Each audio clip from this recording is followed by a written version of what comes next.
അന്നൊരു കറുത്തവാവ് കഴിഞ്ഞുള്ള ദിവസമായിരുന്നു. നേരം വെളുത്തിട്ടും ആകാശം തെളിഞ്ഞിട്ടില്ല.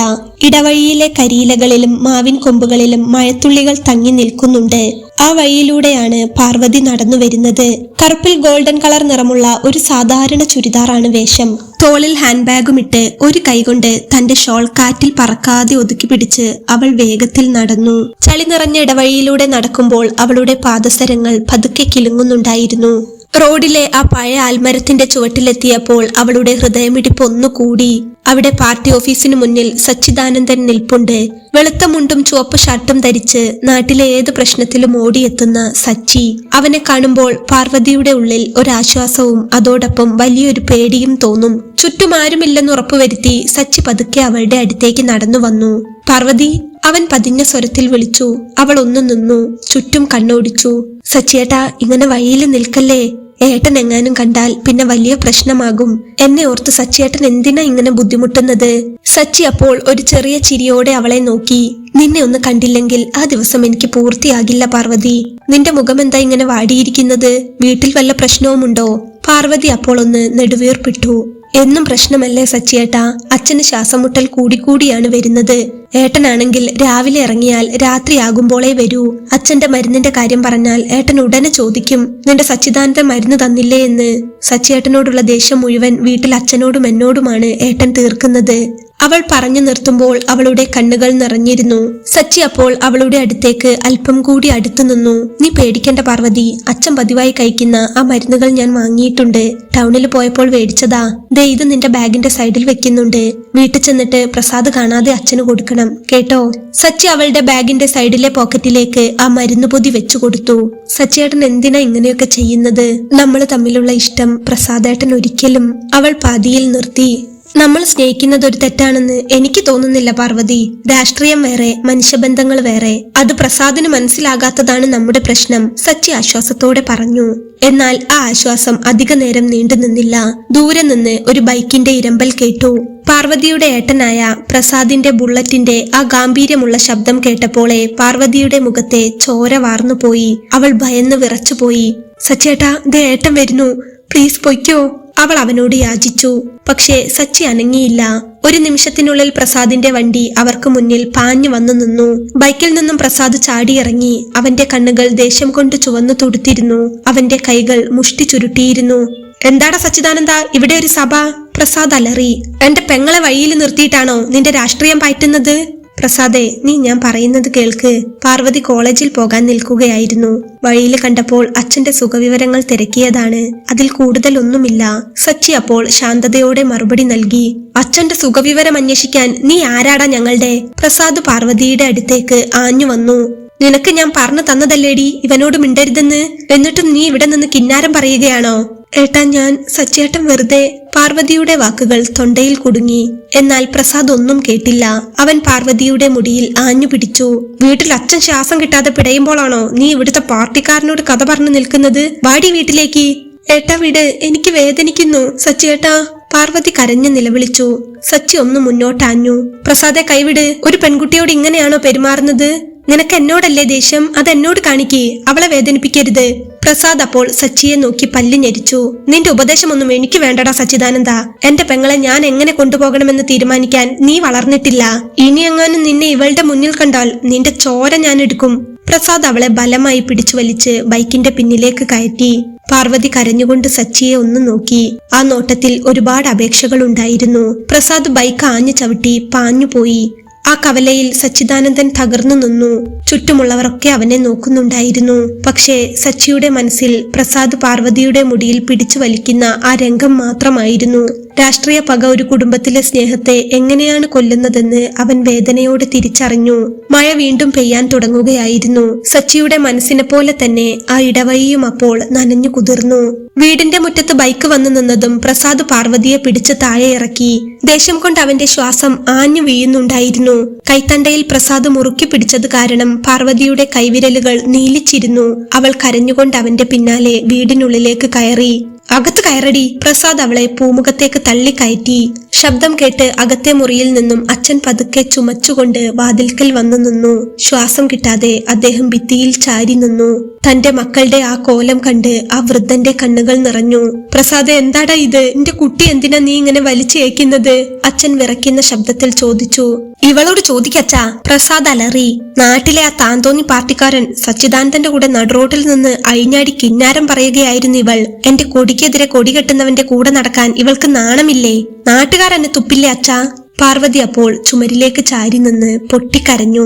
പക്ഷെ പെട്ടെന്ന് അവളുടെ ഉള്ളിലെ സങ്കടം ഒരു പ്രതിഷേധമായി മാറി. അവൾ കണ്ണുകൾ തുടച്ച് പ്രസാദിന്റെ നേരെ നോക്കി.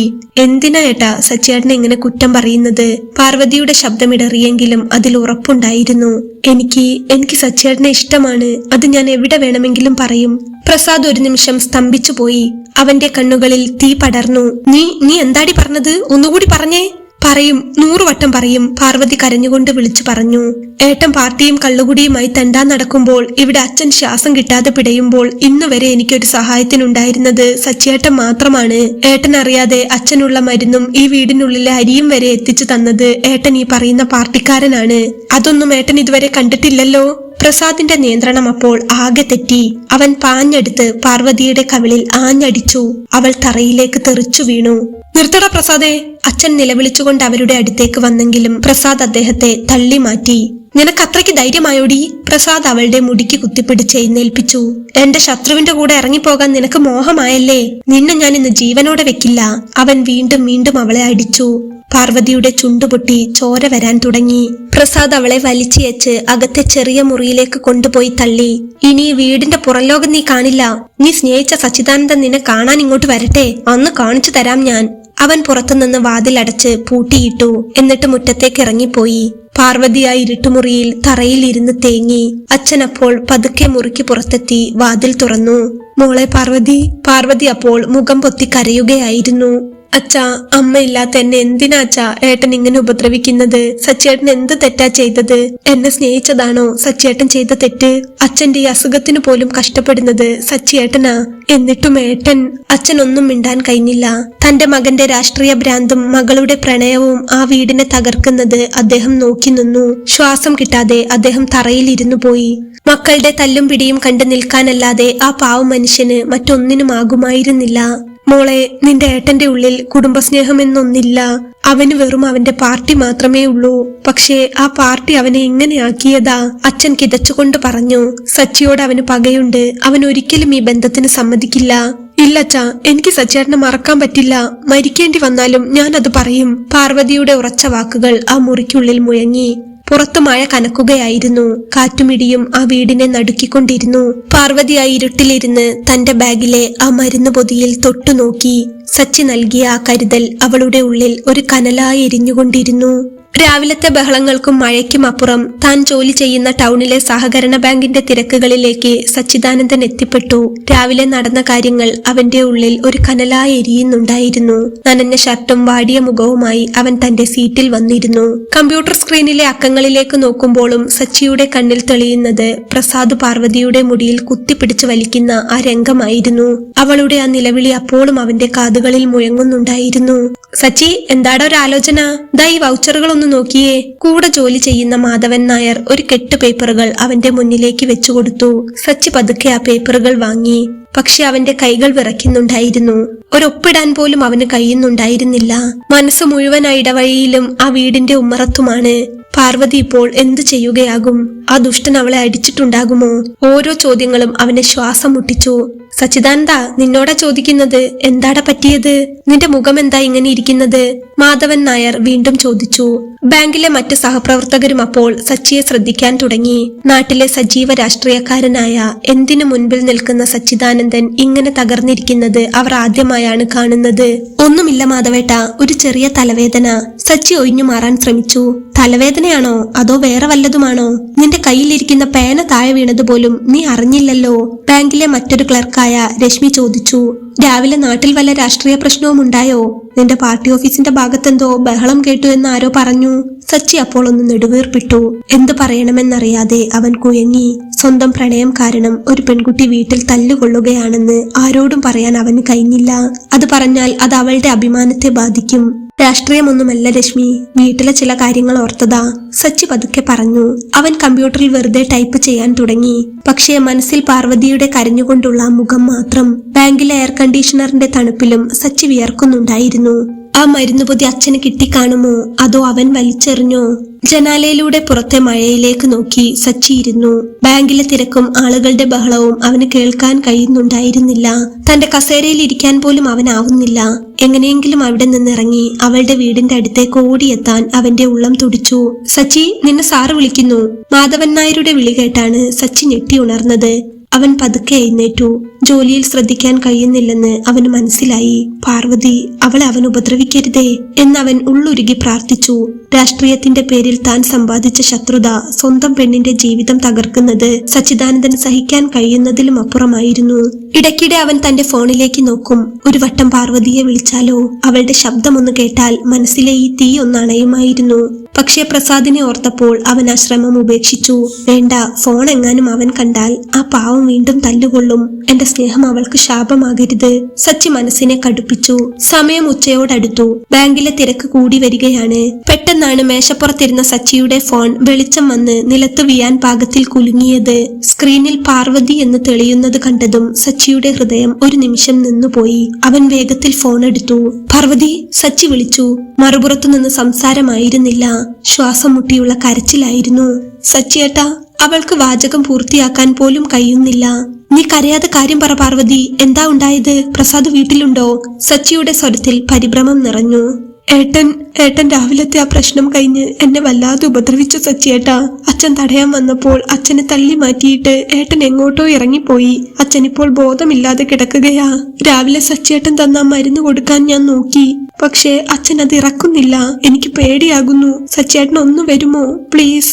പാർവതി, നീ ഒന്ന് സമാധാനപ്പെട്. ഞാൻ പറയുന്നത് കേൾക്കുന്നുണ്ടോ? സച്ചിയുടെ ശബ്ദവും ഇടറുന്നുണ്ടായിരുന്നു. സച്ചിയേട്ടാ, അവൾ വിതുമ്പി. എനിക്ക് പേടിയാകുന്നു സച്ചിയേട്ടാ. അച്ഛന്റെ കൈകാലൊക്കെ തണുത്തു വരികയാ. വിളിച്ചിട്ട് വിളി കേൾക്കുന്നില്ല. ശ്വാസം എടുക്കാൻ വയ്യാതെ അച്ഛൻ വല്ലാതെ പിടയുകയാ. ഞാൻ എന്ത് ചെയ്യണം സച്ചിയേട്ടാ? അമ്മ പോയപ്പോൾ എനിക്ക് തുണ അച്ഛനുണ്ടായിരുന്നു. പക്ഷേ ഇന്ന് ഏട്ടനാണെങ്കിൽ എന്നെ തല്ലി ചതച്ച് അച്ഛനെ ഈ കോലത്തിലാക്കിയിട്ട് പോയി. എനിക്ക് ലോകത്തിന് ആരുമില്ല സച്ചിയേട്ടാ. സച്ചിയുടെ ചങ്കപ്പോൾ തകർന്നുപോയി.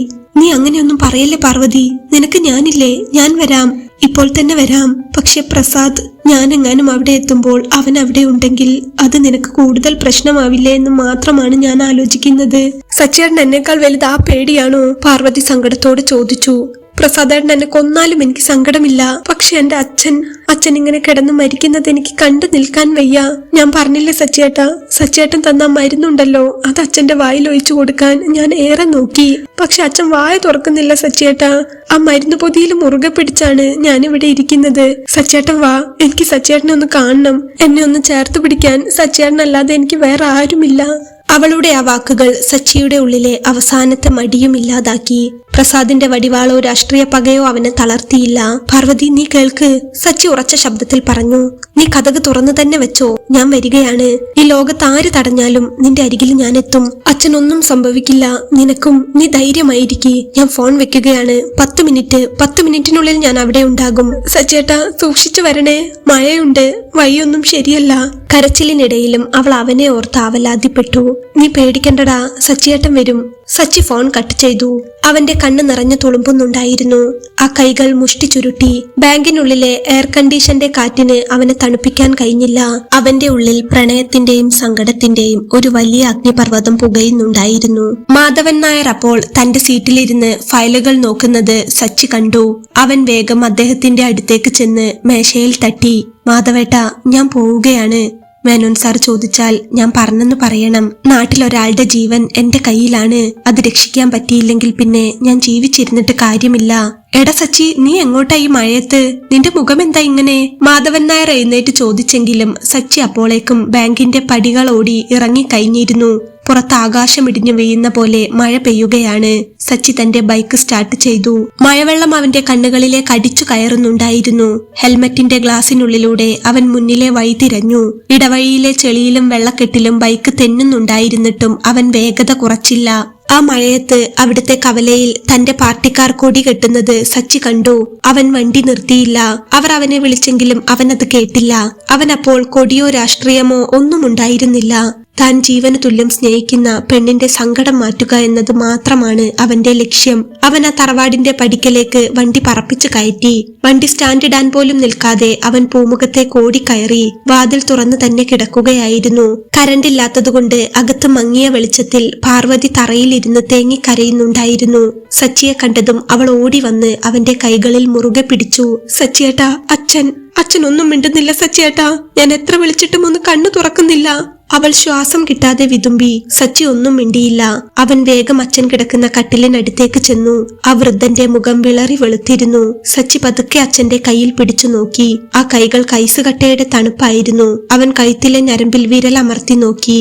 വളരെ നേർത്ത, ഏതാണ്ട് നിലച്ചു പോകാറായ ഒരു തുടിപ്പ് മാത്രം. കാര്യങ്ങൾ ഏകദേശം കൈവിട്ടുപോയെന്ന് സച്ചിക്ക് മനസ്സിലായി. ആ ശ്വാസം നിന്നു തുടങ്ങിയിരിക്കുന്നു. പക്ഷേ പാർവതിയുടെ തകർന്ന മുഖത്തേക്ക് നോക്കിയപ്പോൾ സത്യം പറയാൻ സച്ചിക്ക് തോന്നിയില്ല. നീ പേടിക്കണ്ട പാർവതി, അച്ഛൻ ബോധം മറിഞ്ഞു വീണതാ. നമുക്കിപ്പോൾ തന്നെ ആശുപത്രിയിൽ എത്തിക്കാം. ഒന്നും സംഭവിക്കില്ല. അവൻ അവളുടെ തോളിൽ കൈവച്ച് ആശ്വസിപ്പിച്ചു. സച്ചി വേഗം ഫോണെടുത്ത് തന്റെ പരിചയത്തിലുള്ള ആംബുലൻസ് ഡ്രൈവർ ലത്തീഫിനെ വിളിച്ചു. ലത്തീഫെ, നീ എവിടെയാ? വേഗം ഒന്ന് ആനപ്പാറയിലെ പ്രസാദിന്റെ വീട്ടിലേക്ക് വാ. ഒരു എമർജൻസിയാ, വേഗം. മിനിറ്റുകൾ യുഗങ്ങൾ പോലെ കടന്നുപോയി. ഇതിനിടയിൽ പാർവതി അച്ഛന്റെ കാലുകൾ തിരുമ്മിക്കൊണ്ടിരുന്നു. അച്ഛാ, സച്ചിയേട്ടൻ വന്നല്ലോ. ഇനി നമുക്ക് ആശുപത്രിയിൽ പോകാം. അച്ഛൻ വേഗം എഴുന്നേൽക്കണേ. അവളുടെ വാക്കുകൾ സച്ചിയുടെ ഉള്ളു പൊള്ളിക്കുന്നുണ്ടായിരുന്നു. ആംബുലൻസ് സൈറൺ മുഴങ്ങിക്കൊണ്ട് മുറ്റത്ത് വന്നു നിന്നു. ലത്തീഫും സച്ചിയും കൂടി അച്ഛനെ താങ്ങിയെടുത്ത് ആംബുലൻസിനുള്ളിലെ സ്ട്രക്ചറിൽ കിടത്തി. പാർവതിയും സച്ചിയും അച്ഛന്റെ അരികിൽ തന്നെ ഇരുന്നു. വണ്ടി ടൗണിലെ ആശുപത്രി ലക്ഷ്യമാക്കി പാഞ്ഞു. മഴയത്ത് വൈപ്പർ ഇടയ്ക്കിടെ നീങ്ങുന്ന ശബ്ദം മാത്രം ആ വണ്ടിക്കുള്ളിൽ മുഴങ്ങി. പാർവതി അച്ഛന്റെ കൈ വിടാതെ പിടിച്ചിരുന്നു. സച്ചി അവളുടെ തലയിൽ പതുക്കെ തലോടി. ആശുപത്രിയിലെത്തിയതും സ്ട്രക്ചർ വേഗം അകത്തേക്ക് കൊണ്ടുപോയി. ഡ്യൂട്ടിയിലുണ്ടായിരുന്ന ഡോക്ടർ അച്ഛനെ പരിശോധിക്കാൻ തുടങ്ങി. സച്ചിയും പാർവതിയും പുറത്തെ ഇടനാഴിയിൽ ശ്വാസം അടക്കി പിടിച്ചു നിന്നു. നഴ്സുമാർ അങ്ങോട്ടും ഇങ്ങോട്ടും ഓടുന്നത് കണ്ടപ്പോൾ പാർവതിയുടെ കൈകൾ വിറയ്ക്കാൻ തുടങ്ങി. കുറച്ചു സമയത്തിന് ശേഷം ഡോക്ടർ പുറത്തേക്ക് വന്നു. സച്ചി ഡോക്ടറുടെ കണ്ണുകളിലേക്ക് നോക്കി. ആ നോട്ടത്തിൽ തന്നെ സച്ചിക്ക് ഉത്തരം കിട്ടിയിരുന്നു. സച്ചിദാനന്ദ, സോറി. കൊണ്ടുവരുമ്പോൾ തന്നെ പൾസ് വളരെ കുറവായിരുന്നു. ഇപ്പോൾ അദ്ദേഹം നമ്മളെ വിട്ടുപോയി. ഡോക്ടർ സച്ചിയുടെ തോളിൽ തട്ടി പതുക്കെ പറഞ്ഞു. സച്ചിയുടെ കാതുകളിൽ അപ്പോൾ ഒരു ഇരമ്പൽ അനുഭവപ്പെട്ടു. അവൻ പതുക്കെ പാർവതിയെ നോക്കി. അവൾ ദൂരെ ഒരു ഭിത്തിയിൽ ചാരി നിൽക്കുകയായിരുന്നു. ഡോക്ടർ പറഞ്ഞത് അവൾ കേട്ട് കാണുമോ? സച്ചിക്ക് അറിയില്ലായിരുന്നു. അവൻ പതുക്കെ അവളുടെ അടുത്തേക്ക് നടന്നു. പാർവതി അവൻ തന്റെ നെഞ്ചോട് ചേർത്ത് പിടിച്ചു. അവൾ അപ്പോഴും ഒന്നും മിണ്ടിയില്ല. സച്ചിയുടെ ഷർട്ടിൽ മുറുകെ പിടിച്ച് അവൾ വിറച്ചുകൊണ്ടിരുന്നു. പാർവതി, സച്ചി ഇടറിയ ശബ്ദത്തിൽ വിളിച്ചു. നീ തളരരുത്. എന്ത് സംഭവിച്ചാലും നിന്റെ സച്ചിയേട്ടൻ നിന്റെ കൂടെ ഉണ്ടാകും. സത്യം, ഞാൻ നിന്നെ തനിച്ചാക്കില്ല. പാർവതി അപ്പോൾ പതുക്കെ തല ഉയർത്തി സച്ചിയുടെ കണ്ണുകളിലേക്ക് നോക്കി. അവളുടെ മനോഹരമായ ആ വലിയ കണ്ണുകളിൽ കണ്ണുനീർ നിറഞ്ഞു തുളുമ്പുന്നുണ്ടായിരുന്നു. സച്ചിയേട്ടാ, അച്ഛൻ പോയോ? സച്ചിക്കപ്പോൾ മറുപടി പറയാൻ കഴിഞ്ഞില്ല. അവൻ അവളുടെ നെറുകയിൽ തലോടി വീണ്ടും ചേർത്തു പിടിച്ചു. ആ മൗനം അവൾക്ക് ഉത്തരം നൽകുകയായിരുന്നു. ആ തണുത്ത ഇടനാഴിയിൽ പാർവതിയുടെ നിലവിളി ഉയർന്നു. അവൾ സച്ചിയുടെ നെഞ്ചിൽ തലയടിച്ച് പൊട്ടിക്കരഞ്ഞു. അമ്മ പോയപ്പോൾ എനിക്ക് അച്ഛനുണ്ടായിരുന്നു സച്ചിയേട്ടാ. അച്ഛനും കൂടി പോയാൽ ഞാൻ ആരുടെ അടുത്തേക്കാ പോവുക? ഏട്ടൻ എന്നെ കൊല്ലും സച്ചിയേട്ടാ. എനിക്ക് ആരുമില്ല. ഞാനുണ്ട് പാർവതി, നിനക്ക് ഞാനുണ്ട്. ഈ ലോകം മുഴുവൻ എതിർത്താലും ഞാൻ നിന്നെ കൂടെ കൂട്ടും. നീ കരയല്ലേ? സച്ചി അവളെ ആശ്വസിപ്പിക്കാൻ നോക്കിയെങ്കിലും അവന്റെ കണ്ണുകളും നിറഞ്ഞു കവിഞ്ഞിരുന്നു. അപ്പോഴും പുറത്തു മഴ തിമിർത്ത് പെയ്യുന്നുണ്ടായിരുന്നു. പ്രസാദ് ഇതൊന്നും അറിയാതെ എവിടെയോ രാഷ്ട്രീയവും പറഞ്ഞു നടക്കുന്നുണ്ടാകാം. പക്ഷേ സച്ചിദാനന്ദൻ മനസ്സിൽ ഉറപ്പിച്ചിരുന്നു, ജീവൻ കൊടുക്കേണ്ടി വന്നാലും അവളെ ഞാൻ കൈവിടില്ല. ആംബുലൻസിന്റെ ആ സൈറൺ ശബ്ദം ഇടവഴിയിൽ വീണ്ടും മുഴങ്ങിയപ്പോൾ ഗ്രാമം ഒന്നടങ്കം ആ തറവാട്ടുമുറ്റത്തേക്ക് ഒഴുകിയെത്തി. വെള്ളത്തുണിയിൽ പൊതിഞ്ഞ അച്ഛന്റെ ശരീരം വീടിന്റെ ഉമ്മറത്ത് കിടത്തുമ്പോൾ പാർവതി തളർന്നു വീണിരുന്നു. ആളുകൾക്കിടയിൽ ഒരു അപരിചിതനെ പോലെ സച്ചിദാനന്ദൻ മാറി നിന്നു. തന്റെ പ്രാണൻ അവിടെ തകർന്നു കരയുകയാണ്. അവളെ ഒന്ന് ചേർത്ത് പിടിക്കാൻ, ആശ്വസിപ്പിക്കാൻ അവന്റെ കൈകൾ തരിച്ചു. പക്ഷേ നാട്ടുകാരുടെ മുന്നിൽ താൻ അവൾക്ക് ആരാണ്? രാഷ്ട്രീയ ശത്രുവിന്റെ പെങ്ങൾ എന്നതിലപ്പുറം മറ്റൊരു ബന്ധവും പുറംലോകം അറിഞ്ഞിട്ടില്ല.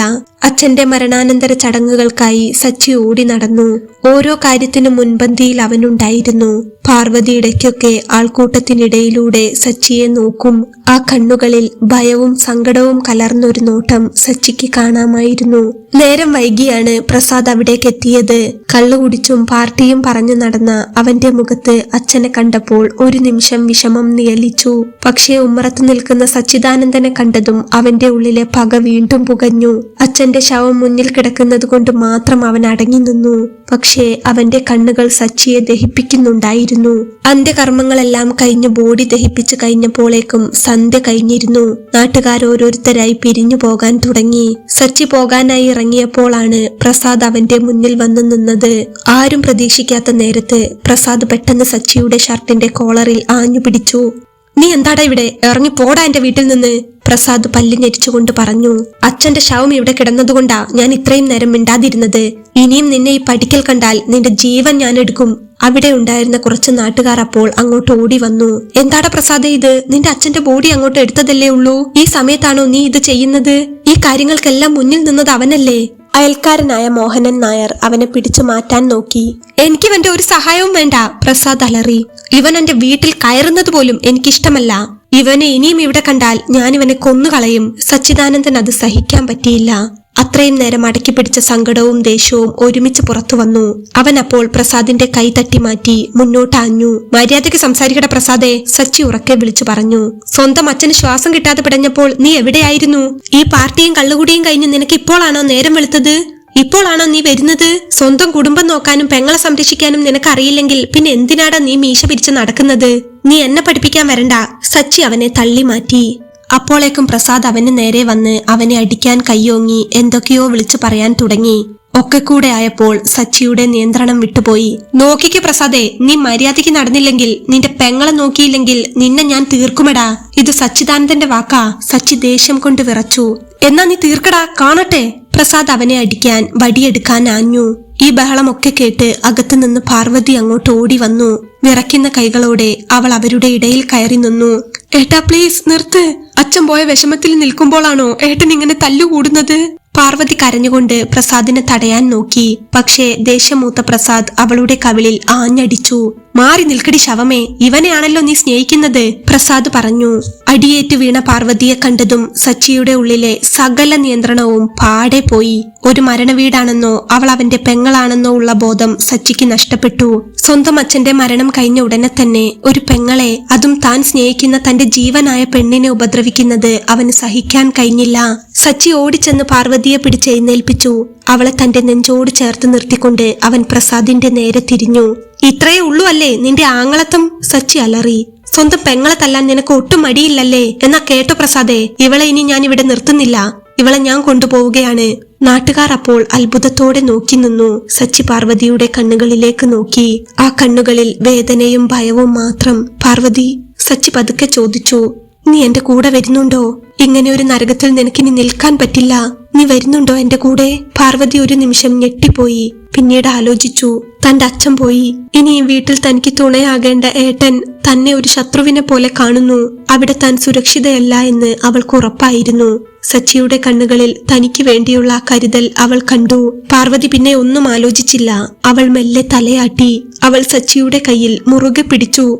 "ഞാൻ വരാം സച്ചിയേട്ടാ, എനിക്കിവിടെ പേടിയാ." അത് കേട്ടപ്പോൾ സച്ചിയുടെ മനസ്സൊന്നു കുളിർന്നു. പ്രസാദ് അപ്പോളേക്കും എന്തോ വിളിച്ചു പറയാനാഞ്ഞെങ്കിലും സച്ചിദാനന്ദന്റെ ആ നോട്ടത്തിനു മുന്നിൽ അവൻ തളർന്നു പോയിരുന്നു. സച്ചി പിന്നെ മറ്റൊന്നും നോക്കാതെ പാർവതിയെയും ചേർത്ത് പിടിച്ചുകൊണ്ട് ആ പടിക്കെട്ടുകൾ ഇറങ്ങി. മഴ അപ്പോഴും ചാറുന്നുണ്ടായിരുന്നു. അച്ഛന്റെ ചിതയിൽ നിന്നും ഉയർന്ന പുക ആകാശത്തേക്ക് മായുന്നത് നോക്കി പാർവതി അവന്റെ കൈ പിടിച്ചിറങ്ങി. സച്ചിയുടെ ബൈക്കിന് പിന്നിലിരിക്കുമ്പോൾ പാർവതി തകർന്നു പോയിരുന്നു. മഴ അവളുടെ കണ്ണുനീരിനെ ഒളിപ്പിച്ചു വെക്കുന്നുണ്ടെങ്കിലും തന്റെ പുറത്ത് ചാഞ്ഞു കിടന്ന് വിറയ്ക്കുന്ന അവളിലൂടെ ആ സങ്കടം സച്ചി തിരിച്ചറിയുന്നുണ്ടായിരുന്നു. അവളുടെ ഓരോ തേങ്ങലും അവന്റെ ഉള്ളിൽ ഒരു നീറ്റലായി പടർന്നു. കുറെ ദൂരം പിന്നിട്ട് സച്ചി വണ്ടി നിർത്തിയത് ഒരു ചെറിയ വാർപ്പിട്ട വീടിന് മുന്നിലായിരുന്നു. മുറ്റത്തെ മങ്ങിയ വെളിച്ചത്തിൽ ഉമ്മറത്തെ ചെറിയ പണികളിൽ മുഴുകിയിരിക്കുകയായിരുന്നു സച്ചിയുടെ അമ്മ ലക്ഷ്മി അമ്മ. അപ്പോൾ ഒരു ബൈക്ക് വന്ന് നിൽക്കുന്ന ശബ്ദം കേട്ട് അവർ വേഗം അങ്ങോട്ട് നോക്കി. സച്ചിയുടെ കൂടെ ഒരു പെൺകുട്ടി, അതും ആകെ നനഞ്ഞു കുതിർന്ന്.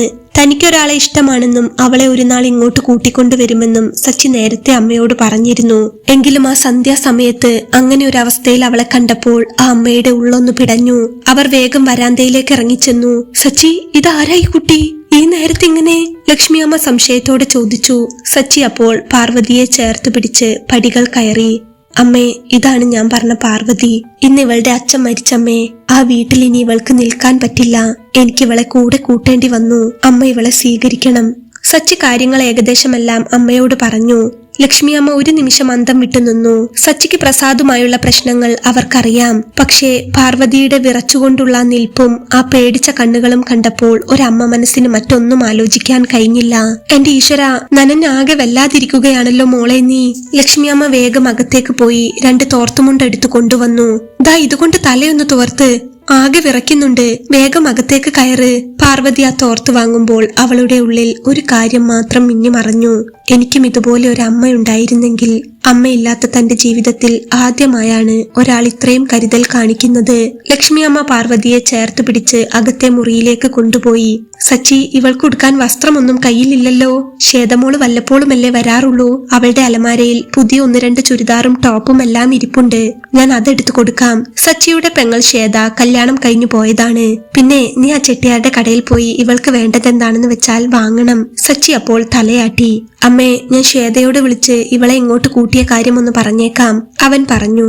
അതൊക്കെ ഞാൻ പറഞ്ഞോളാം. അവൾക്ക് സന്തോഷമേ കാണൂ. നീ ഇപ്പൊ പോയി ഡ്രസ്സ് മാറ്, ലക്ഷ്മി അമ്മ പറഞ്ഞു. ശേഷം അവർ പാർവതിയുടെ അരികിൽ ചെന്ന് തോളിൽ കൈവച്ചു. പേടിക്കണ്ട മോളെ, സച്ചിയുടെ അച്ഛൻ ഈ നാട്ടിലെ വലിയ പാർട്ടിക്കാരനായിരുന്നു. പാവങ്ങളെ സഹായിക്കാൻ എന്നും അദ്ദേഹം മുന്നിലുണ്ടായിരുന്നു. ആ ചോരയല്ലേ ഇവനും കിട്ടിയത്. മോളിവിടെ സുരക്ഷിതയാണ്. അമ്മ പറഞ്ഞപ്പോൾ പാർവതിയുടെ കണ്ണുകൾ നിറഞ്ഞു. കുറച്ചു കഴിഞ്ഞ് പാർവതി കുളി കഴിഞ്ഞ് സച്ചിയുടെ പെങ്ങളുടെ ഒരു വസ്ത്രമണിഞ്ഞ് മുറിയിലേക്ക് വന്നു. അവളുടെ കണ്ണുകൾ അപ്പോഴും അച്ഛന്റെ മുഖമോർത്ത് നിറയുന്നുണ്ടായിരുന്നു. മുറിയിൽ സച്ചി ജനലിലൂടെ പുറത്തെ മഴ നോക്കി എന്തോ ആലോചിച്ച് നിൽക്കുകയായിരുന്നു. തന്റെ ജീവിതം ഇനി എങ്ങോട്ടാണെന്ന ഭയം അവളെ പൊതിഞ്ഞു. പെട്ടെന്ന് അവൾ ഓടിച്ചെന്ന് പുറകിലൂടെ സച്ചിയെ കെട്ടിപ്പിടിച്ചു. അവളുടെ നനഞ്ഞ മുടിയകൾ അവന്റെ പുറത്തമർന്നു. പാർവതി അപ്പോൾ വിങ്ങിക്കരയാൻ തുടങ്ങി. സച്ചി പതുക്കെ തിരിഞ്ഞു നിന്ന് അവളെ തന്റെ നെഞ്ചോട് ചേർത്ത് പിടിച്ചു. അവളുടെ നെറ്റിയിലും കണ്ണുകളിലും പതുക്കെ ഉമ്മകൾ നൽകിക്കൊണ്ട് അവൻ ആശ്വസിപ്പിച്ചു. കരയേണ്ട പാർവതി, അച്ഛൻ പോയെങ്കിലും ഞാൻ ഇവിടെയുണ്ട്. എന്ത് വന്നാലും ആരാരെതിർത്താലും ഞാൻ നിന്നെ വിട്ടുകൊടുക്കില്ല. ഇത് സച്ചിയുടെ വാക്കാണ്. താനിപ്പോൾ ലോകത്തിലെ ഏറ്റവും സുരക്ഷിതമായ ഒരിടത്താണെന്ന് ആ നനഞ്ഞ രാത്രിയിൽ ആ ചെറിയ മുറിക്കുള്ളിൽ പാർവതിക്ക് തോന്നി. അവൾക്ക് അവളുടെ കരച്ചിൽ അടക്കാനായില്ല. കരയില്ല പാറു, സച്ചി പതുക്കെ പറഞ്ഞു. അവൾ മിണ്ടാതെ സച്ചിയെ കെട്ടിപ്പിടിച്ചു. അവളുടെ ആ തേങ്ങൽ സച്ചിയുടെ ഉള്ളു പൊള്ളിച്ചു. അവൻ അവളെ അടർത്തി മാറ്റി. 2 കൈകൾ കൊണ്ടും അവളുടെ മുഖം കോരിയെടുത്തു. അവന്റെ തള്ളവിരൽ കൊണ്ട് അവളുടെ കവിളിലെ കണ്ണുനീർ പതുക്കെ തുടച്ചു നീക്കി. ഇങ്ങോട്ട് നോക്കിയേ. സച്ചി അവളുടെ കണ്ണുകളിലേക്ക് നോക്കി. എല്ലാം എനിക്കറിയാം. അവിടെ വെച്ച് പ്രസാദും ഞാനും ചെയ്തതൊന്നും ശരിയല്ല. പക്ഷേ ഇപ്പോൾ നീ സുരക്ഷിതയാണ്. ഇനി നിന്നെ സങ്കടപ്പെടുത്താൻ ആരെയും ഞാൻ അനുവദിക്കില്ല. അപ്പോഴാണ് അവളുടെ തലമുടിയിൽ നിന്ന് വെള്ളം കുപ്പായത്തിലേക്ക് വീഴുന്നത് സച്ചി ശ്രദ്ധിച്ചത്. അവൻ പതുക്കെ അവളുടെ തലയിൽ തൊട്ടു നോക്കി. തലയിൽ ഇപ്പോഴും വെള്ളമുണ്ടല്ലോ പാർവതി. ഇത് നന്നായി തോർത്തിയില്ലെങ്കിൽ നിനക്ക് പനി വരും. പനി വന്നാ പിന്നെ അമ്മ എന്നെയാണ് വഴക്ക് പറയുക. സച്ചി ഒരു ചെറിയ തമാശയോടെ പറഞ്ഞു. അവൻ അരികിലിരുന്ന് തോർത്തെടുത്ത് അവളുടെ മുന്നിൽ നിന്നു. പാർവതി അനങ്ങാതെ സച്ചിയെ തന്നെ നോക്കി നിന്നു. സച്ചി വളരെ കരുതലോടെ അവളുടെ ഓരോ മുടിയകളും തോർത്തിക്കൊടുത്തു. ഇടയ്ക്ക് അവളുടെ നെറ്റിയിലെ മുടി ചികഞ്ഞു മാറ്റുമ്പോൾ അവൻ പതുക്കെ അവളുടെ മുഖത്തേക്ക് നോക്കി പുഞ്ചിരിച്ചു. സച്ചിയേട്ടാ, അച്ഛൻ. പാർവതി വാക്കുകൾ കിട്ടാതെ വിങ്ങി. സച്ചി അപ്പോൾ തോർത്തൊരു വശത്തേക്ക് മാറ്റിവെച്ചു. അവളുടെ കൈകൾ തന്റെ കൈക്കുള്ളിലാക്കി അവൻ പറഞ്ഞു. പാറു, അച്ഛൻ നിന്റെ കൂടെ തന്നെയുണ്ട്. അത് കാണാൻ പറ്റില്ലെന്നേ ഉള്ളൂ. അച്ഛന്റെ വേർപാട് എത്ര വലിയ വേദനയാണെന്ന് എനിക്ക് നന്നായി അറിയാം. എന്റെ അച്ഛൻ മരിച്ചതും ഇതുപോലൊരു മഴയുള്ള രാത്രിയിലായിരുന്നു. പാർവതി അപ്പോൾ ഒന്ന് ഞെട്ടി സച്ചിയെ നോക്കി. അന്ന് ഞാനും അമ്മയും ശ്വേതയും ആകെ തകർന്നു പോയിരുന്നു. ഇനി എങ്ങനെ ജീവിക്കുമെന്ന് പോലും അറിയില്ലായിരുന്നു. പക്ഷേ അമ്മ ധൈര്യം കൈവിട്ടില്ല. ഞങ്ങൾക്ക് തണലായി നിന്ന് ഞങ്ങളെ വളർത്തി. ഇത്രയും കാലം കൊണ്ട് ആ വേദനകളൊക്കെ ഞങ്ങൾ സഹിച്ചു. ഇപ്പോതാ ഞങ്ങൾ ഇവിടെ വരെ എത്തിയില്ലേ. അതുപോലെ നിനക്കുമെല്ലാം മറക്കാൻ പറ്റും. സമയം എല്ലാ മുറിവുകളും ഉണക്കും മോളെ. പക്ഷേ നീ ഒറ്റയ്ക്കല്ല എന്ന് ഓർക്കണം. സച്ചി അവളുടെ നെറ്റിയിൽ പതുക്കെ തലോടി. നിന്റെ അച്ഛൻ എന്നും നിന്റെ കൂടെ ഉണ്ടാകും, നിന്നെ നോക്കി ചിരിച്ചുകൊണ്ട്. നീ ഇങ്ങനെ കരഞ്ഞാൽ അച്ഛൻ സങ്കടമാവില്ലേ? പാർവതിയുടെ ഉള്ളിലെ ഭയമെല്ലാം ആ വാക്കുകളിൽ അലിഞ്ഞു പോകുന്ന പോലെ അവൾക്ക് തോന്നി. അവൾ പതുക്കെ സച്ചിയുടെ നെഞ്ചിലേക്ക് മുഖം ചായ്ച്ചു. സച്ചി അവളെ മുറുകെ കെട്ടിപ്പിടിച്ചു. മഴയുടെ ശബ്ദത്തേക്കാൾ ഉറക്കെ അവൾക്ക് സച്ചിയുടെ ഹൃദയമിടിപ്പ് കേൾക്കാമായിരുന്നു. സച്ചിയും പാർവതിയും ആ മുറിയിൽ സംസാരിച്ചിരിക്കുമ്പോഴാണ് പെട്ടെന്ന് അവന്റെ ഫോൺ ബെല്ലടിച്ചത്. നോക്കിയപ്പോൾ കൂട്ടുകാരൻ അരുണാണ്. സച്ചി, നീ വേഗം ജംഗ്ഷൻ കഴിഞ്ഞുള്ള വലിയ ആൽമരത്തിന്റെ അടുത്തേക്ക് വാ, പെട്ടെന്ന് വേണം. അരുണിന്റെ ശബ്ദത്തിൽ വലിയൊരു വെപ്രാളമുണ്ടായിരുന്നു. എന്താണെന്ന് ചോദിക്കുന്നതിന് മുൻപേ തന്നെ അവൻ ഫോൺ കട്ട് ചെയ്തു. സച്ചിക്ക് എന്തോ വശപിശക് തോന്നി. എന്റെ ഫ്രണ്ടാ വിളിച്ചത്, എന്തോ അത്യാവശ്യമാണെന്ന് തോന്നുന്നു, ഞാൻ ഒന്ന് പോയി നോക്കിയിട്ട് ഇപ്പൊ വരാം. സച്ചി പാർവതിയുടെ നെറ്റിയിൽ ഒന്ന് ചുംബിച്ചു. അവൾ അവനോടപ്പോൾ തലയാട്ടി. അമ്മേ, ഞാനിപ്പോൾ വരാം, അരുണ് വിളിച്ചിരുന്നു, എന്തോ അത്യാവശ്യമുണ്ട്. സച്ചി ഉമ്മറത്തേക്കിറങ്ങി. ഈ പാതിരാത്രിക്കോ സച്ചി? പുറത്ത് നല്ല മഴയാണല്ലോ, അമ്മ ആശങ്കയോടെ പറഞ്ഞു.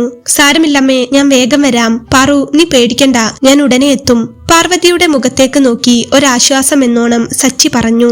അവൻ വേഗം മഴക്കോട്ടിട്ട് ബൈക്ക് എടുത്ത് പുറത്തേക്കിറങ്ങി. ഇടവഴി തിരിഞ്ഞ് മെയിൻ റോഡിലേക്ക് എത്തിയപ്പോൾ സച്ചി ദൂരെ ഒരു ആംബുലൻസ് നിർത്തിയിട്ടിരിക്കുന്നത് കണ്ടു. അവരുടെ തന്നെ പാർട്ടിയുടെ ആംബുലൻസ് ആണ്. ആർക്കോ സുഖമില്ലാതെ ഹോസ്പിറ്റലിൽ കൊണ്ടുപോവുകയാണെന്നാണ് സച്ചി ആദ്യം കരുതിയത്. അവൻ ബൈക്ക് നിർത്തി അങ്ങോട്ട് നടന്നു. പെട്ടെന്ന് ആംബുലൻസിന്റെ അടുത്ത് നിന്ന് ചോരയിൽ കുതിർന്ന വസ്ത്രങ്ങളുമായി അരുൺ ഓടി വന്നു. അവന്റെ മുഖം ഭയം കൊണ്ട് വിളറിയിരുന്നു. എന്താടാ അരുണേ, എന്താ പറ്റിയത്? നീ എന്തായി ചോരയിൽ കുളിച്ചുകൊണ്ട്? സച്ചി ഞെട്ടിപ്പോയി. അരുൺ അപ്പോൾ ഒന്നും മിണ്ടാതെ ആംബുലൻസിന്റെ ബാക്ക് ഡോർ തുറന്നു. അവിടെ കണ്ട കാഴ്ച സച്ചിയുടെ കണ്ണ് തള്ളിച്ചു. ചോരയിൽ കുളിച്ച് ബോധമില്ലാതെ കിടക്കുന്നത് പ്രസാദാണ്, പാർവതിയുടെ ഏട്ടൻ. ഇതെങ്ങനെ സംഭവിച്ചു? ആരാ ഇത് ചെയ്തത്? പ്രസാദിന്റെ അവസ്ഥ കണ്ട് സച്ചി അലറി. രാഷ്ട്രീയമായ ശത്രുതയൊക്കെ ആ നിമിഷം സച്ചി മറന്നുപോയിരുന്നു. അവൻ പ്രസാദിനെ വാരിയെടുത്ത് നെഞ്ചോട് ചേർത്തു. അവന്റെ കയ്യിൽ പ്രസാദിന്റെ തണുത്ത ചോര പടർന്നു. പ്രസാദേ, കണ്ണു തുറക്കു പ്രസാദേ. പ്രസാദ് അപ്പോൾ മരിച്ചിട്ടുണ്ടായിരുന്നില്ല. അവൻ പതുക്കെ അവന്റെ കണ്ണുകൾ തുറന്നു. മരണത്തോടടുത്ത ആ നിമിഷം തന്റെ മുന്നിൽ നിൽക്കുന്നത് ശത്രുവായിരുന്ന സച്ചിയാണെന്ന് അവൻ തിരിച്ചറിഞ്ഞു. പ്രസാദ് അപ്പോൾ വല്ലാതെ കിതയ്ക്കുന്നുണ്ടായിരുന്നു. സച്ചി, പ്രസാദ് കഷ്ടപ്പെട്ടു വിളിച്ചു. ആ വിളിയിൽ പ്രസാദിന്റെ സകല ദേഷ്യവും അലിഞ്ഞുപോയിരുന്നു. ഇടർച്ചയോടെ അവനത് വിളിച്ചപ്പോൾ ഒരു നിമിഷം സച്ചിയുടെ ഹൃദയം നുറുങ്ങിപ്പോയി. ആരാടാ ഇത് ചെയ്തത്? പറ, സച്ചി അവനോട് ചോദിച്ചു. പ്രസാദിന്റെ കണ്ണിൽ നിന്ന് ഒരു തുള്ളി കണ്ണുനീർ ഒലിച്ചിറങ്ങി. അവര് തന്നെയാണ് സച്ചി, എന്റെ സ്വന്തം പാർട്ടിക്കാര്. ഇലക്ഷൻ ജയിക്കാൻ വേണ്ടി എന്നെ കൊന്നിട്ട് നിന്റെ തലയിൽ കെട്ടിവെക്കാൻ നോക്കിയതാ അവന്മാര്. നീ ഇലക്ഷന് മത്സരിക്കാതിരിക്കാൻ, നീ കൊന്നെന്ന് നാട്ടുകാരെ വിശ്വസിപ്പിച്ച് അവർക്ക് വോട്ട് പിടിക്കാൻ. സച്ചി അപ്പോൾ സ്തംഭിച്ചു പോയി. വോട്ടിനും അധികാരത്തിനും വേണ്ടി സ്വന്തം ആളെ തന്നെ കൊലയ്ക്ക് കൊടുത്ത് റോഡിൽ തള്ളി അവരുടെ ക്രൂരത അവന് വിശ്വസിക്കാനായില്ല.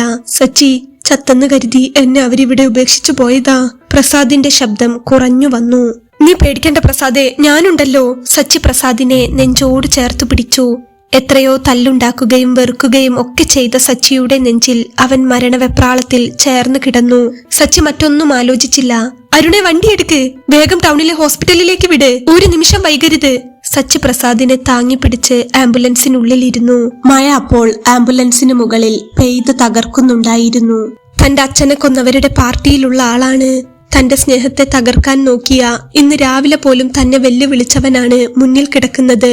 പക്ഷേ സച്ചിയുടെ ഉള്ളിൽ അപ്പോൾ ഒരു സഹോദരനെ പോലെ അവനെ രക്ഷിക്കണമെന്ന വാശി മാത്രമായിരുന്നു.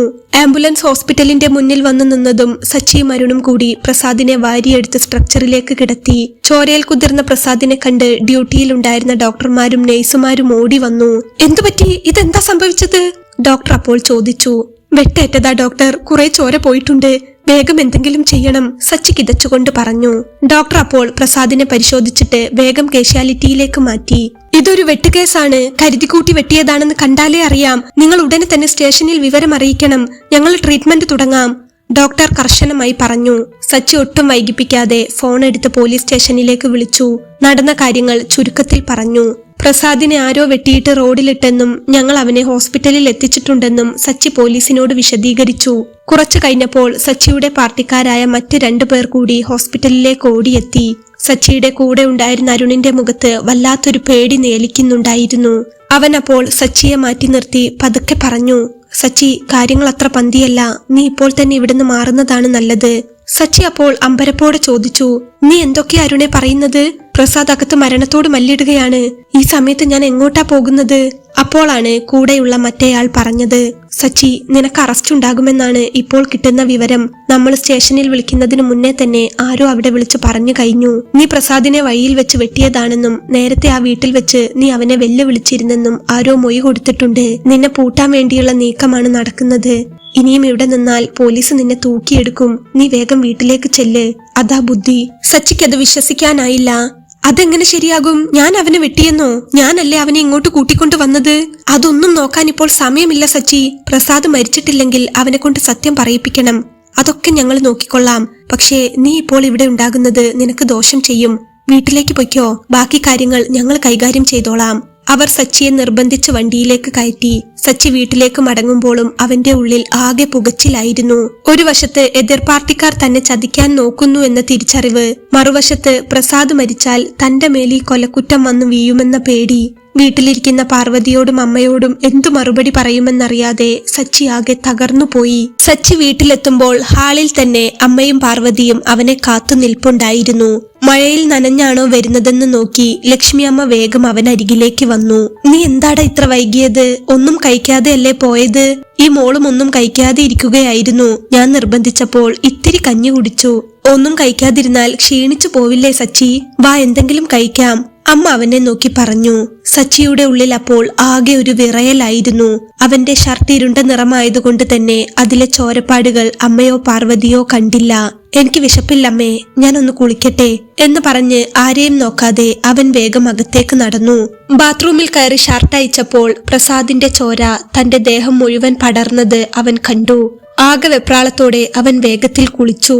ആ ചോര കഴുകിക്കളയുമ്പോഴും ആംബുലൻസിനുള്ളിൽ വെച്ച് പ്രസാദ് പറഞ്ഞ വാക്കുകൾ അവന്റെ കാതുകളിൽ മുഴങ്ങുന്നുണ്ടായിരുന്നു.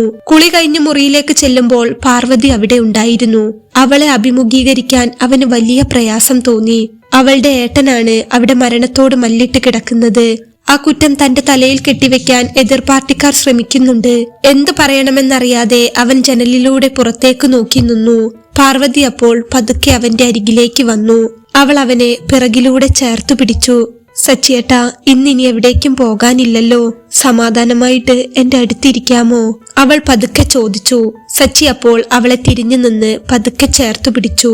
എങ്കിലും അവന്റെ മനസ്സ് ആ ഹോസ്പിറ്റൽ വരാന്തയിലായിരുന്നു. അവന്റെ വിറയലും മുഖത്തെ പരിഭ്രമവും പാർവതിക്ക് മനസ്സിലായി. അവൾ അവന്റെ മുഖത്തേക്ക് ഉറ്റുനോക്കി. എന്താ പറ്റിയത് സച്ചിയേട്ടാ? ഇവിടുന്ന് പോകുമ്പോൾ ഇങ്ങനെയൊന്നും ആയിരുന്നില്ലല്ലോ.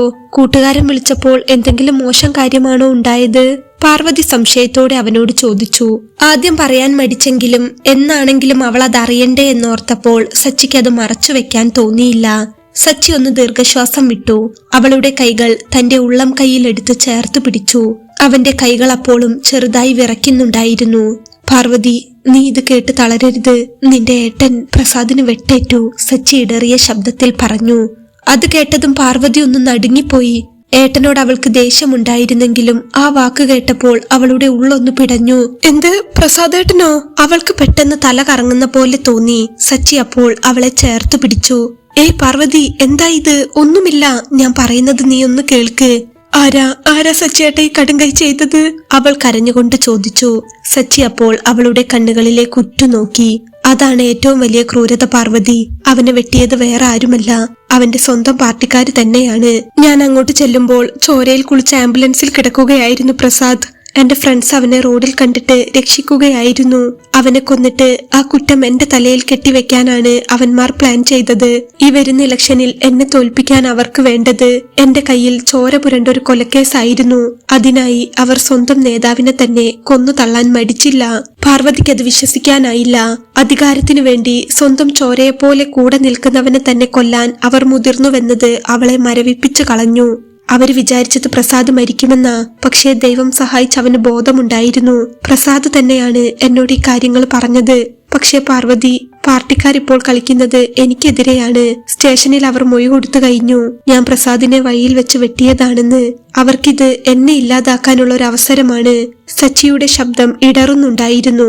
സച്ചി അപ്പോൾ അവളുടെ മുഖം കയ്യിലെടുത്തു. പാറു, ഞാൻ നിന്റെ ഏട്ടനെ ഒന്നും ചെയ്തിട്ടില്ല. എനിക്കങ്ങനെ ചെയ്യാൻ കഴിയില്ലെന്ന് നിനക്കറിയാമല്ലോ. പക്ഷേ ലോകത്തിനു മുന്നിൽ ഞാനിപ്പോൾ കുറ്റവാളിയാണ്. എല്ലാം കേട്ടതും പാർവതി ആകെ വല്ലാതായി. അവളുടെ ശ്വാസം നിലച്ചു പോകുന്നത് പോലെ അവൾക്ക് തോന്നി. അച്ഛനും അമ്മയും പോയി. ആകെ ഉണ്ടായിരുന്ന ഏട്ടൻ മരിക്കാൻ കിടക്കുന്നു. തന്നെ ജീവന തുല്യം സ്നേഹിക്കുന്ന തന്റെ പ്രിയപ്പെട്ടവനാണെങ്കിൽ ജയിലിലേക്ക് പോകാൻ നിൽക്കുന്നു. അവൾ ആകെ തളർന്നു പോയി. സച്ചി അപ്പോൾ അവളെ ഒന്നുകൂടി ചേർത്ത് പിടിച്ചു. പാർവതി, പോലീസ് ഇപ്പോൾ ഇങ്ങോട്ട് വരും. എന്നെ അറസ്റ്റ് ചെയ്യാനാണ് അവരുടെ നീക്കം. പ്രസാദിനെ വെട്ടിയത് ഞാനാണെന്ന് അവര് പറയും. നീ അത് വിശ്വസിക്കുന്നുണ്ടോ? സച്ചി വിറയ്ക്കുന്ന ശബ്ദത്തോടെ അവളുടെ കണ്ണുകളിലേക്ക് ഉറ്റുനോക്കി ചോദിച്ചു. പാർവതി ഒരു നിമിഷം പോലും ആലോചിക്കാതെ സച്ചിയുടെ കണ്ണുകളിലേക്ക് തന്നെ നോക്കി. ഒരിക്കലുമില്ല സച്ചിയേട്ടാ, സച്ചിയേട്ടൻ അത് ചെയ്യില്ല. എനിക്ക് ആരെക്കാളും വിശ്വാസം സച്ചിയേട്ടനെയാണ്. സച്ചിയേട്ടൻ എന്റെ ഏട്ടനെ രക്ഷിക്കാനേ നോക്കൂ എന്ന് എനിക്കറിയാം. അവൾ സച്ചിയെ ചേർത്ത് മുറുക്കി കരഞ്ഞുകൊണ്ട് പറഞ്ഞു. അവളുടെ ആ ഉറപ്പുള്ള വാക്കുകൾ കേട്ടപ്പോൾ സച്ചിയുടെ ഉള്ളിലെ സങ്കടം നിയന്ത്രിക്കാനായില്ല.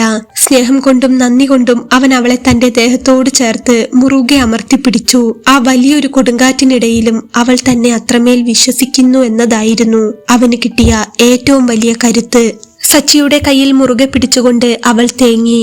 സച്ചിയേട്ടാ, എനിക്ക് പ്രസാദേട്ടനെ കാണണം. എങ്ങനെയെങ്കിലും എന്നെ ഒന്ന് ഹോസ്പിറ്റലിൽ എത്തിക്കാമോ? എനിക്ക് വയ്യ ഇവിടെ ഇങ്ങനെ ഇരിക്കാൻ, അവൾ കരഞ്ഞുകൊണ്ട് അപേക്ഷിച്ചു. സച്ചി അപ്പോൾ അവളുടെ മുഖം പതുക്കെ ഉയർത്തി. കാണിക്കാം പാർവതി, ഞാൻ നിന്നെ കൊണ്ടുപോകാം. ആരെയും പേടിച്ചിട്ട് കാര്യമില്ല. നിന്റെ ഏട്ടനെ കാണാനുള്ള അവകാശം നിനക്കുണ്ട്. പോലീസ് വരുന്നുണ്ടോ എന്നൊക്കെ എനിക്കൊന്ന് അന്വേഷിക്കണം. നീ ഒന്ന് ധൈര്യമായിട്ടിരിക്കെ, ഞാൻ കൊണ്ടുപോകാം. സച്ചി പറഞ്ഞപ്പോൾ പാർവതിയുടെ കണ്ണുകളിൽ നിന്ന് കണ്ണുനീർ ധാരധാരയായി ഒഴുകിക്കൊണ്ടിരുന്നു. കുളി കഴിഞ്ഞ് തോർത്ത് മാത്രം ഉടുത്തു നിൽക്കുകയായിരുന്ന ഷർട്ടിടാത്ത അവന്റെ ആ വിരിഞ്ഞ നെഞ്ചിലേക്ക് പാർവതി പതുക്കെ മുഖം അമർത്തി. അവന്റെ ശരീരത്തിന്റെ ചൂട് തട്ടിയതും അവളുടെ ഉള്ളിലെ സങ്കടം ഒരു വലിയ കരച്ചിലായി പുറത്തേക്ക് വന്നു. സച്ചിയുടെ നെഞ്ചിൽ കൈകൾ കൊണ്ട് മുറുകെ പിടിച്ച് അവൾ പൊട്ടിക്കരഞ്ഞു. അവളുടെ കണ്ണുനീർ തുള്ളികൾ അവന്റെ നെഞ്ചിലൂടെ ഒഴുകി ഇറങ്ങുന്നുണ്ടായിരുന്നു. സച്ചി അവളെ തന്റെ കൈകൾക്കുള്ളിലാക്കി മുറുകെ ചേർത്തു പിടിച്ചു. അവന്റെ നെഞ്ചിന്റെ തുടിപ്പ് അവളുടെ കാതുകളിൽ മുഴങ്ങി. ആ നിമിഷം അവൾക്ക് തോന്നി, ഈ ലോകത്ത് തനിക്കുള്ള ഏക ആശ്വാസം ഈ ഹൃദയമിടിപ്പാണെന്ന്. സച്ചി അവളുടെ തലയിൽ പതുക്കെ തലോടിക്കൊണ്ടിരുന്നു. സച്ചിയേട്ടാ, എനിക്ക് പേടിയാകുന്നു. ഏട്ടൻ എന്തെങ്കിലും പറ്റുമോ? സച്ചിയേട്ടൻ അവർ ജയിലിൽ കൊണ്ടുപോകുമോ? അവൾ കരച്ചിലിനിടയിൽ ഇടറിയ ശബ്ദത്തിൽ ചോദിച്ചു. സച്ചി അവളുടെ മുഖം പതുക്കെ ഉയർത്തിപ്പിടിച്ചു. എന്നിട്ട് അവളുടെ നെറ്റിയിൽ അമർത്തി ചുംബിച്ചു. ഒന്നും സംഭവിക്കില്ല പാർവതി, ഒന്നും സംഭവിക്കില്ല. അവന്റെ ശബ്ദമിടറി. അച്ഛനും ഏട്ടനും ഒരേ ദിവസം നഷ്ടപ്പെടാൻ പോകുന്ന തന്റെ പ്രിയതമയോട് എന്ത് പറയണമെന്ന് അവൻ അറിയുന്നുണ്ടായിരുന്നില്ല. ആ രാത്രിയുടെ നിശബ്ദതയിൽ, പുറത്തെ മഴയുടെ ശബ്ദത്തിനിടയിൽ അവർ പരസ്പരം ചേർന്നു നിന്നു. ദിവസങ്ങൾ പതിയെ കടന്നുപോയി. മാസങ്ങൾക്ക് ശേഷമുള്ള ഒരു രാത്രി. പഴയ രാഷ്ട്രീയ പകയും കൊലവിളികളുമൊക്കെ ഒരു പേക്കിനാവ് പോലെ അവസാനിച്ചു. ഇന്ന് സച്ചി പഴയ സച്ചിയല്ല, അവൻ നാടിന്റെ പ്രിയപ്പെട്ട മന്ത്രിയാണ്. ആ രാത്രിയിൽ നിലാവിന്റെ വെളിച്ചത്തിൽ സ്റ്റേറ്റ് കാർ ഗസ്റ്റ് ഹൌസിന്റെ മുറ്റത്തേക്ക് സാവധാനം വന്നു നിന്നു. കാറിന്റെ ബോണറ്റിലെ പതാക കാറ്റിലാടുന്നുണ്ടായിരുന്നു. ഡ്രൈവർ വേഗമിറങ്ങി ഡോർ തുറന്നു. സച്ചി തളർച്ചയോടെ പുറത്തിറങ്ങി. ഗദർ ഷർട്ടും മുണ്ടുമായിരുന്നു അവന്റെ വേഷം. സാർ, ഇനി എന്തെങ്കിലും ആവശ്യമുണ്ടോ? ഡ്രൈവറായ ചെറുപ്പക്കാരൻ അവനോട് വിനയത്തോടെ ചോദിച്ചു. ഏയ്, ഒന്നുമില്ലടാ, നീ പോയി വിശ്രമിച്ചോ. രാവിലെ കൃത്യസമയത്ത് വന്നാൽ മതി, സച്ചി ചിരിച്ചുകൊണ്ട് പറഞ്ഞു. ഒരു മന്ത്രിയുടെ യാതൊരു ഗമയുമില്ലാതെ അവൻ അകത്തേക്ക് നടന്നു. അകത്തെ ഡൈനിങ് ടേബിളിൽ സച്ചിയുടെ അമ്മയും പാർവതിയും അവനെ കാത്തിരിക്കുകയായിരുന്നു. സച്ചിയെ കണ്ടതും അമ്മയുടെ മുഖത്ത് സന്തോഷം വിരിഞ്ഞു. നീ വന്നോ മോനെ? ആകെ വൈകിയല്ലോ. ഭയങ്കര തിരക്കായിരുന്നമ്മേ, എനിക്ക് നല്ല വിശപ്പുണ്ട്. സച്ചി കൈ കഴുകി വന്ന് അവർക്കൊപ്പം ഇരുന്നു. പദവികൾ എത്ര വലുതായാലും കുടുംബത്തോടൊപ്പം ഇരുന്ന് ഭക്ഷണം കഴിക്കുന്ന നിമിഷമാണ് സച്ചിക്ക് ഏറ്റവും പ്രിയപ്പെട്ടത്. അമ്മ വിളമ്പിക്കൊടുത്ത ചോറും കറികളും അവർ ഒരുമിച്ച് കഴിച്ചു.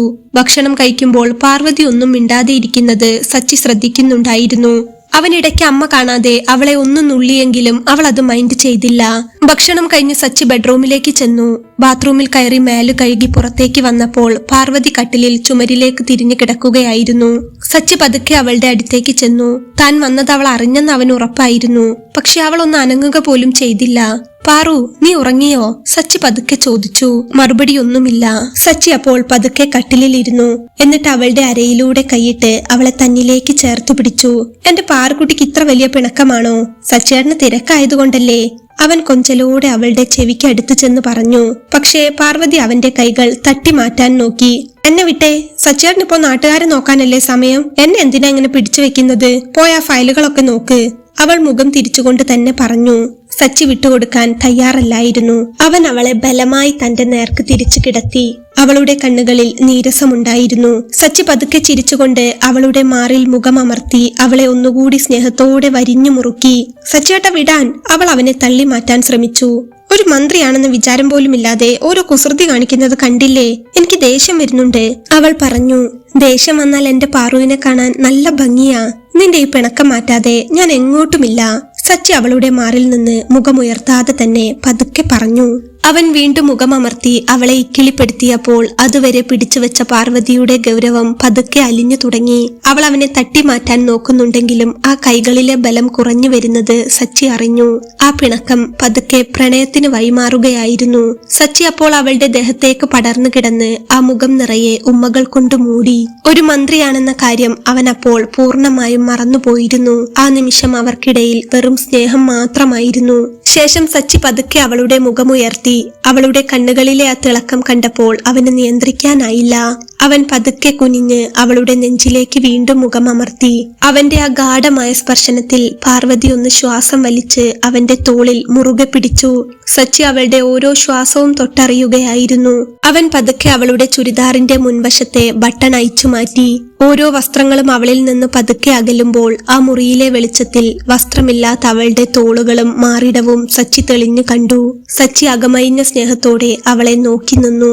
സച്ചിയേട്ടാ, അവൾ നാണം കൊണ്ട് അവന്റെ നെഞ്ചിലേക്ക് ഒളിക്കാൻ നോക്കി. സച്ചി അപ്പോൾ അവളെ തന്നോട് ഒട്ടിച്ചു കിടത്തി. എന്നിൽ നിന്ന് നിനക്ക് എന്താ പാറു മറച്ചു വെക്കാനുള്ളത് എന്ന് മന്ത്രിച്ചുകൊണ്ട് അവൻ അവളുടെ ദേഹത്തേക്ക് പടർന്നു. ആ പുതപ്പിനുള്ളിൽ അവർ തമ്മിലുള്ള അകലം ഇല്ലാതായി. സച്ചിയുടെ ഓരോ തലോടലും ചുംബനവും അവളെ പുതിയൊരു ലോകത്തേക്ക് കൂട്ടിക്കൊണ്ടുപോയി. ശാരീരികമായ ആ ഒത്തുചേരലിന് ശേഷം അവർ ഒരു പുതപ്പിനുള്ളിൽ പരസ്പരം ചുരുണ്ടുകൂടി കിടക്കുകയായിരുന്നു. സച്ചിയുടെ നെഞ്ചിൽ മുഖം ചേർത്ത് കിടക്കുമ്പോൾ പാർവതി പതുക്കെ ചോദിച്ചു, സച്ചിയേട്ടാ, പ്രസാദേട്ടനോട് സച്ചിയേട്ടന് ഇപ്പോഴും ദേഷ്യമുണ്ടോ? സച്ചി ഒരു നിമിഷം ഞെട്ടിപ്പോയി. അവൻ അവളുടെ മുഖം പതുക്കെ കയ്യിലെടുത്തു. എന്തിനു പാർവതി? എനിക്ക് അവനോട് ഒരു ദേഷ്യവുമില്ല. മരിക്കുന്നതിന് തൊട്ടു മുൻപ് ആ ശ്വാസം പോകുന്ന വേദനയ്ക്കിടയിലും അവൻ പോലീസിനോട് പറഞ്ഞില്ലേ ഇത് ചെയ്തത് സച്ചിയല്ല എന്ന്?